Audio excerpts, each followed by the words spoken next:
दोस्तों, हर साल प्रमेय से क्वेश्चन पूछे जाते हैं और प्रमेय में कुल मिला के 5 नंबर का आता है। तो हमें लगभग 10 प्रमेय करना होता है, जिसमें से एक प्रमेय हर साल पूछे जाते हैं। तो उनमें से आज ये जो पहला प्रमेय है वो क्या है? सिद्ध कीजिए कि दो संकेंद्रीय वृत्तों में बड़े वृत्त की जीवा जो छोटे वृत्त की स्पर्श करती है, स्पर्श बिंदु पे समद्विभाजित होती है।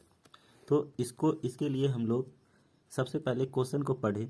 अब क्वेश्चन में दिया जो है, अगर ए बी सी ओ इस प्रकार से नाम पहले से दिया हुआ है तो हम लोग यहाँ माना के जगह पे लिखते हैं दिया है। चूंकि यहाँ पर पहले से कुछ नहीं दिया हुआ है तो हम लोग क्या लिखेंगे? माना। क्या माना? कि ओ केंद्र ओ वाले दो संकेंद्री वृत्त जिसका नाम C1 और C2 है, बड़े वृत्त को C1 बोले, इसकी जो जीवा है वो छोटे वृत्त C2 को बिंदु P पर स्पर्श करती है। तो इसी को हम लोग चित्र में दिखाते हैं कि ये वाला जो वृत्त है बाहर वाला, ये क्या कहलाएगा? C1, और अंदर वाला जो वृत्त है वो क्या कहलाएगा? C2। तो इसमें केंद्र जो है वो क्या है? O। अब छोटा वृत्त जो यहाँ पे लिखा हुआ था, छोटा वृत्त C2 को बिंदु P पर स्पर्श करती है, तो ये हो गया बिंदु P। इस पर जीवा AB स्पर्श कर रही है और ये जो रेखा है इसको हम लोग जीवा बोलेंगे। ये किसका जीवा है? तो बड़े वृत्त C1 का जीवा है। परिधि पर के किसी भी दो बिंदु को मिलाने से जीवा का निर्माण होता है। तो देखिए, ये जीवा हो गया जो P पर स्पर्श कर रहा है O से। उसके बाद हम लोग इसका ये माना है वाला पर्सन कंप्लीट होगा तो लिखते हैं सिद्ध करना है कि। क्या सिद्ध करना है? तो क्वेश्चन में दिया हुआ था कि ये वाला जो रेखा है समद्विभाजित करती है। समद्विभाजित का मतलब होता है P से A तक का दूरी B से P तक का दूरी बराबर है, ये हमको सिद्ध करना है। तो यहाँ लिख लेते हैं AP बराबर BP। अब तक हमने प्रमेय का 2 भाग पूरा किया, पहला माना और दूसरा सिद्ध किया। तीसरा स्टेप होता है रचना। तो इसमें हम लोग रचना क्या करेंगे? ये जो केंद्र है O और स्पर्श बिंदु जो है P, उसको हम लोग मिला देते हैं। रचना वाला जो भी भाग होता है उसको डॉट डॉट लाइन से दिखाया जाता है। तो ये रचना का काम हुआ पूरा। उसके बाद आगे बढ़ते हैं। अंतिम स्टेप होता है प्रमाण, कि हम लोग किस प्रकार से इसको सिद्ध करेंगे। उस सारी प्रक्रिया को हम लोग क्या बोलेंगे? प्रमाण। तो देखिए प्रमाण में क्या दिया हुआ है। चूंकि स्पर्श रेखा के स्पर्श बिंदु, ये स्पर्श रेखा है और इसका स्पर्श बिंदु है P, से जाने वाली रेखा तिर्जिया, जाने वाली जो तिर्जिया होती है वो लंब होती है। तो स्पर्श बिंदु पर जो तिर्जिया खींचा गया जिसको हम लोग क्या बोलेंगे? OP, ये जो OP है AB पर लंब होगा। ये जो OP है वो AB पर लंब होगा। लंब का मतलब कि यहाँ पे 90 डिग्री का कोण बनाएगी। तो इसी बात को हम लोग लिख लेते हैं। ये OP था, वो लंब किस पे है? AB पे। तो यहाँ पर OP, ये जो उल्टा T बनाया गया है इसको हम लोग लंब बोलते हैं। किस पे लंब है? AB पर। आगे चलते हैं। उसके बाद जीवा पर खींचा गया लंब, अगर कोई वृत्त है और वृत्त पर कोई लंब खींचा जाता है, वृत्त के केंद्र से अगर जीवा पे लंब खींचा जाता है तो वो ऑटोमेटिकली इस जीवा को 2 बराबर हिस्सों में बांट देती है। उसी बात को मैंने यहाँ लिखा है। जीवा पर खींचा गया लंब जीवा को समद्विभाजित करती है। तो जब ये 2 बराबर भाग में बट गया तो हम लोग इसको क्या लिखेंगे? इसलिए AP जो है वो PV के बराबर होगा। यहाँ AP क्या है? AP है ये वाला भाग और PV क्या है? ये वाला भाग। ये दोनों आपस में बराबर होंगे। और सिद्ध भी तो यही करना था कि AP BP के बराबर है। तो उसके बाद हम लोग लिखेंगे कि ये प्रूव हुआ। अब इस पे एक बेस्ट क्वेश्चन आता है जिसको हम लोग सॉल्व करेंगे। तो क्वेश्चन क्या है? दो समकेंद्रीय वृत्तों की त्रिज्या 5 सेंटीमीटर तथा 3 सेंटीमीटर है। बड़े वृत्त की जीवा की लंबाई ज्ञात कीजिए जो छोटे वृत्त को स्पर्श करती है। सेम इसी प्रमेय पे आधारित एक क्वेश्चन है। तो यहाँ पे देखिए, ये छोटा वृत्त है और ये बड़ा वृत्त है। इस बड़े वृत्त की एक जीवा है जिसका नाम पड़ा है AB, ठीक, और ये छोटे वृत्त को स्पर्श करती है। और यहाँ हमें त्रिज्या दिया हुआ है कि बड़े वृत्त की जो त्रिज्या है वो 5 सेंटीमीटर और छोटे वृत्त की जो त्रिज्या है वो 3 सेंटीमीटर। तो इसको अगर हम O बोलें और इसको डॉट डॉट लाइन से मिला दें तो ये वाला जो रेखा है ये क्या कहलाएगा, त्रिज्या, और इसका मान कितना दिया हुआ है, 5 सेंटीमीटर। यहाँ स्पर्श बिंदु होता है P, अगर हम इसको भी डॉट डॉट लाइन से मिला दें तो ये क्या हो जाएगा, लंब। और ये जब लंब हो गया ये, तो ये कैसा त्रिभुज बन जाएगा, समकोण त्रिभुज। ये क्या कहलाएगा, कर्ण। अब ये वाला जो भुजा है इसका मान दिया हुआ है 3 सेंटीमीटर। कैसे कि छोटे वृत्त की त्रिज्या 3 सेंटीमीटर है, तो छोटे वृत्त की त्रिज्या ही तो है ये कितना दिया हुआ, 3 सेंटीमीटर। इस बात को अपने शब्दों में हम पहले माना करके लिख लेते हैं, ठीक। उसके बाद जैसे हम लोग क्या माने हैं कि माना, इसको C1 लिख लेते हैं और ये C2 माना। ये क्वेश्चन 5 नंबर में भी पूछा जा सकता है, 2 नंबर में भी। 5 नंबर में अगर पूछा जाए तो पूरा लॉन्ग से बनाएंगे और 2 नंबर पूछा जाए तो शॉर्ट में बना देंगे। मैं इसे पूरा डिटेल से बनाता हूँ। माना C1 तथा C2 केंद्र O वाले, C2 केंद्र O वाले वृत्त है जिसकी त्रिज्या क्रमशः का मतलब हुआ पहले C1 वाले का लिखेंगे फिर C2 वाले का। तो C1 छोटा वृत्त है, उसकी त्रिज्या कितना है, 3 सेंटीमीटर तथा 5 सेंटीमीटर है, ठीक है। अब इसमें एक जीवा है जो क्या है, AB, इसकी लंबाई निकालना है। तो हम लिखेंगे चूंकि त्रिज्या होगी वो क्या होगा कि जीवा पे लंब होती है, त्रिज्या जीवा पर लंब होती है, इसलिए ये जो OP है वो लंब होगा किस पे, AB पर। OP लंब है किस पर, AB पर, ठीक है। तो हम लोग चलते हैं त्रिभुज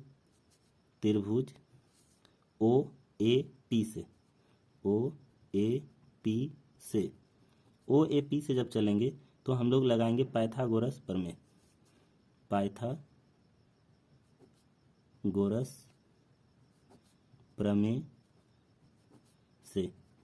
प्रमेय क्या बोलता है, कर्ण का स्क्वायर बराबर लंब का स्क्वायर प्लस आधार का स्क्वायर।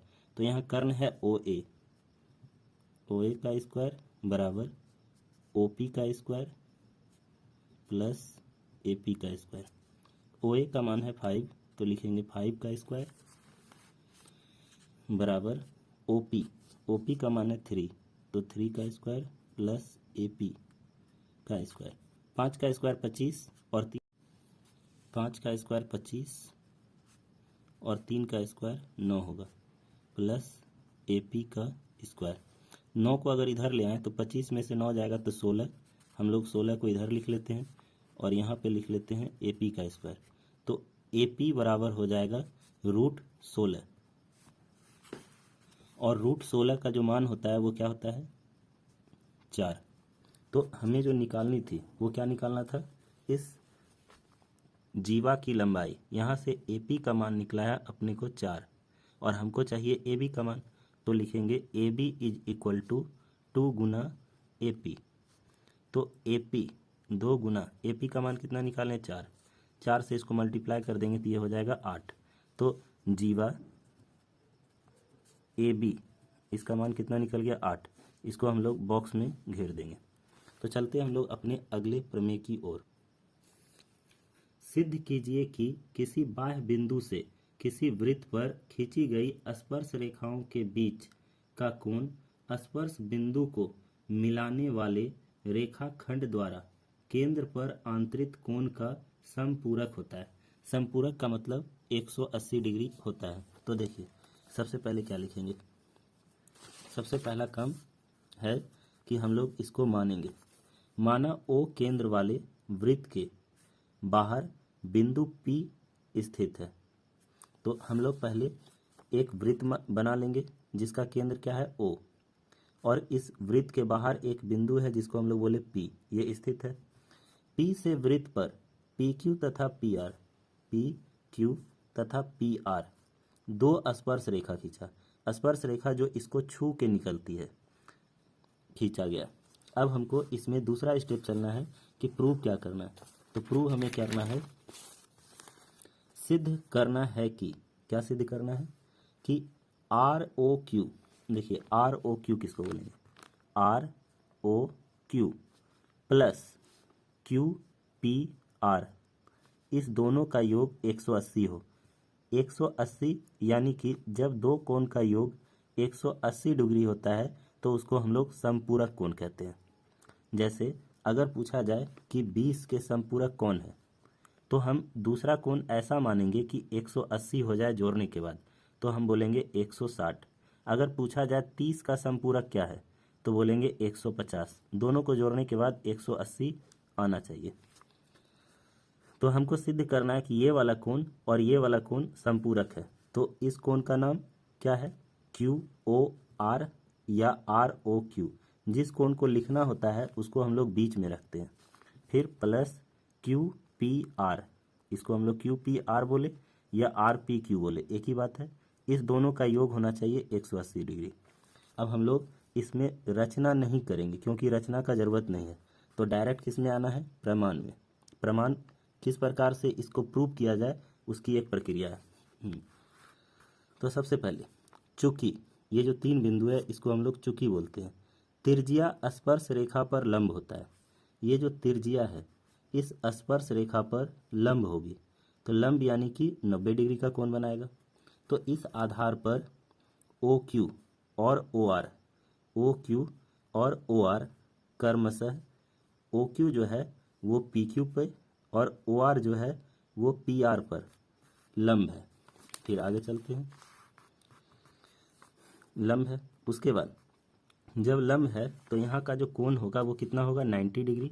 इस 90 डिग्री वाले कोण को लिख लेते हैं ओ क्यू पी यानी कि ये वाला कोण, ओ आर पी यानी कि ये वाला कोण। ये दोनों आपस में 90 डिग्री है तो बराबर भी होगा। फिर आगे चलते हैं।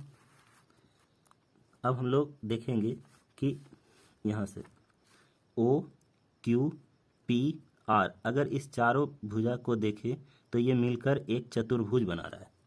और हम जानते हैं कि चतुर्भुज के चारों कोणों का योग, यहाँ 360 होगा, 360 डिग्री होता है। त्रिभुज के तीनों कोण का योग 180 डिग्री और चतुर्भुज के चारों कोण का योग 360 डिग्री होता है। आगे चलते हैं।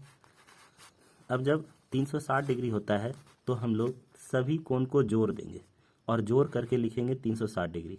क्या क्या है जोड़ना, देखिए सबसे पहले ओ क्यू पी लिखा है, ओ क्यू पी यानी कि ये वाला कोण प्लस क्यू पी आर यानी कि ये वाला कोण प्लस पी आर ओ यानी कि ये वाला कोण प्लस आर ओ क्यू यानी कि ये वाला कोण। जो बीच में होता है वो कोण को सूचित करता है। तो ये चारों कोण का योग कितना होना चाहिए, 360 डिग्री। अब इसमें हमने थोड़ा देर पहले निकाला है कि ओ क्यू पी इसका मान 90 है और ओ आर पी इसका भी मान 90 है। तो देखिए जहाँ ओ क्यू पी लिखा हुआ था उसके बदले 90 और जहाँ पी आर ओ लिखा हुआ है उसके बदले भी हमने क्या लिखा, 90। अब इस 90 को अगर जोड़ दिया जाए तो ये कितना हो जाएगा, 180। इसको हमने यहाँ पर 180 लिखा। अब जब 180 को उस साइड भेजेंगे तो ये प्लस 180 था, उस साइड जाएगा तो माइनस 180 हो जाएगा। और 360 में जब 180 को घटाया जाएगा तो बचेगा कितना, 180। इधर वाला जैसे था वैसे ही है। अब हम लोग इसके बाद देखेंगे कि जो चीज़ हमें प्रूव करना था, क्या प्रूव करना है, R O Q plus Q P R बराबर 180 डिग्री, वही चीज़ यहाँ पर आ गया। तो ये सवाल प्रूव होता है। चलते हैं हम लोग अपने अगले प्रमेय की ओर। इसमें दिया हुआ है केंद्र ओ वाले वृत्त पर बाह्य बिंदु टी से दो स्पर्श रेखाएं टीपी तथा टी क्यू खींची गई है। सिद्ध कीजिए कि पी टी क्यू बराबर 2 गुना ओ पी क्यू होता है। ये क्वेश्चन 2014 के कंपार्टमेंटल एग्जाम तथा 2019 के कंपार्टमेंटल एग्जाम में पूछे जा चुके हैं। अब हम लोग उम्मीद करते हैं कि ये 2022 के एग्ज़ाम में भी पूछे जाएं। तो चलते हैं इसको सॉल्विंग की ओर। तो हम लोग इसमें देखिए कि ABC का जो मानने वाला अक्षर था वो पहले से दिया हुआ था, तो हम लोग अलग से कुछ नहीं मानेंगे, जो लिखा हुआ है उसी को हम लोग बनाएंगे। तो सबसे पहले लिखते हैं O केंद्र वाले वृत्त के बाहर। तो O केंद्र वाले वृत्त पहले हमने बना लिया। इसके बाहर एक बिंदु, बाहर बिंदु T स्थित है, T को स्थित कर लिया। T से TP तथा TQ, ये TQ दो स्पर्श रेखा खींची गई है। तो दो स्पर्श रेखा खींच लिए। स्पर्श रेखा मतलब जो इसको छू के निकले। आगे चलते हैं।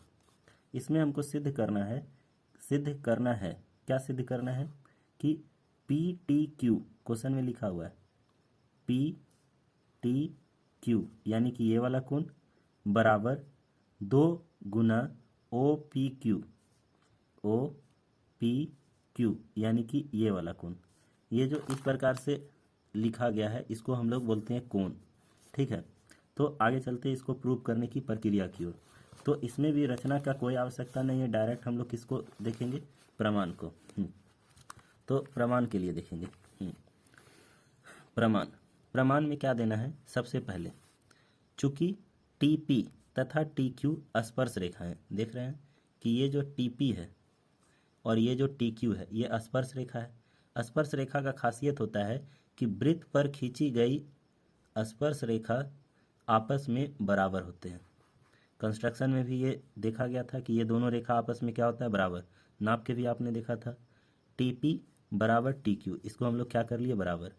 और जानते हैं कि जब किसी त्रिभुज की दो भुजा बराबर होती है तो उसको हम लोग समद्विबाहु त्रिभुज कहते हैं। उस बराबर भुजा वाले के सामने वाली कोण भी आपस में बराबर होती है। तो ये वाला भुजा, इसके सामने वाला कोण ये Q, और ये वाला भुजा इसके सामने वाला ये कोण P, ये भी आपस में क्या होगी, बराबर होगी। तो इसका नाम कैसे देंगे, TPQ, यानी ये वाला कोण, दूसरा TQP, यानी कि ये वाला कोण आपस में क्या है, बराबर। अब देखते हैं, अभी इसके पहले वाला प्रमेय में बताया था कि त्रिभुज के तीनों कोण का योग 180 डिग्री होता है। तो ये जो तीनों कोण है इसका भी योग क्या होना चाहिए, 180 डिग्री। तो हम लोग इसको लिखेंगे 180 डिग्री। कैसे, सबसे पहले लिखे हैं TPQ प्लस TQP, यानी कि ये वाला कोण, प्लस PTQ, यानी कि ये वाला कोण। इसको और इसको, तीनों कोण को जब जोड़ देंगे तो वैल्यू कितना आएगा, 180 डिग्री। इसमें जो बीच में लिखा हुआ है P, Q और T, ये कोण को दिखाता है, और ये सहायक अल्फ़ाबेट है जो कोण को सुनिश्चित करता है कि P का मतलब यहाँ दो कोण बना हुआ, एक इधर और एक इधर। तो हमको इस साइड वाले कोण को दिखाने के लिए T और Q को लिखना पड़ता है। तो चलिए आगे, जब तीनों कोण का योग 180 डिग्री होता है तो हम देखेंगे कि अभी तुरंत हमने निकाला कि TPQ बराबर है किसका, TQP के। ये दोनों आपस में बराबर हैं। तो हम लोग TPQ को जैसे था वैसे उतारे, और TQP इसके बदले में हमने लिखा है TQP, इसके बदले में क्या लिखा है, TPQ। तो यहाँ पे इसके बदले में लिखा है, ये बताने के लिए इसको हम लोग इक्वेशन 1 मान लेंगे। और यहाँ लिखेंगे समीकरण 1 से, समीकरण 1 से, ये छूट गया, यहाँ लिखना होता है समीकरण 1 से हमने इस दोनों को बराबर किया।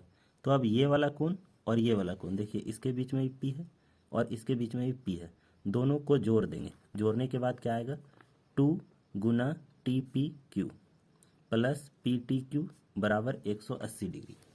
अब देखें, इसमें से एक कोण को हम उधर ले जाएंगे, तो ये हो गया 2 गुना TPQ, ये वाला भाग उधर चला जाएगा तो क्या हो जाएगा, PTQ, 180 माइनस PTQ। उसके बाद ये जो 2 से गुना किया हुआ है इसको हम लोग इधर भाग में लाएंगे। तो जब 2 को भाग में लाएंगे तो 180 में 2 से भाग देंगे तो ये हो जाएगा 90, और इसमें 2 से भाग देंगे तो ये वैसे ही रहेगा क्योंकि इसमें भाग तो खिला नहीं सकते हैं। तो यहाँ से हमको TPQ का मान निकला, इसको इक्वेशन मान लेंगे 2। ठीक है, ये हम लोग निकाले TPQ का मान। अब हम लोग फिर से एक बार चित्र की ओर चलते हैं। देखिए ये जो ओपी है, ओपी इस ये जो ओपी था, ओपी इस पीपी पर लंब था। लंब यानी कि 90 डिग्री का कोण। इस दोनों कोण को अगर जोड़ दिया जाए तो 90 डिग्री का कोण बनेगा।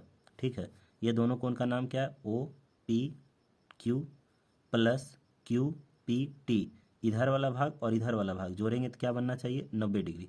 तो इसी भाग को अब हम लिखेंगे। क्योंकि ओपी लंब था किस पे? पीटी पे।